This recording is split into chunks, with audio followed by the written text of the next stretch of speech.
JNU मधील मराठी प्रेमी विद्यार्थ्यांकडून डाव्यांचा निषेध केला गेलाय। विशिष्ट विचारधारेच्या विद्यार्थ्यांकडून कार्यक्रमात गोंधळ घालण्याचा प्रयत्न केला गेला। छत्रपती शिवाजी महाराजांबाबत अपमानास्पद विधानं केली गेली। मुख्यमंत्री देवेंद्र फडणवीसांचा सुद्धा अवमान केला गेला। या प्रकरणी या विशिष्ट विचारधारेचे हे सर्व विद्यार्थी होते असा आरोप होतोय।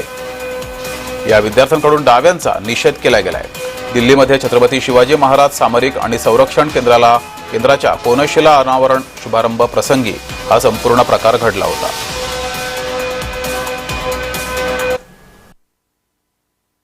काही डाव्या विद्यार्थ्यांनी त्यांना अडवलं, काही अजून सिक्युरिटी गार्ड्स होते त्यांनी अडवलं। तर अशा अनेक विद्यार्थ्यांना तो कार्यक्रम अटेंड नाही करता आला। तर अशा विद्यार्थ्यांच्या आम्ही काही सह्या घेतलेल्या आहेत की ज्यांना कालच्या प्रोटेस्टमुळे तिथे अतिशय प्रॉब्लेम झाला। आणि दुसरी गोष्ट, हा जो डाव्यांचा प्रोटेस्ट होता तो प्रोटेस्ट हा देवेंद्र फडणवीस जी किंवा महाराष्ट्र शासनाविरोधात नव्हता। हा मराठी भाषा, छत्रपती शिवाजी महाराज आणि महाराष्ट्राची अस्मिता ह्याच्या विरोधात होता।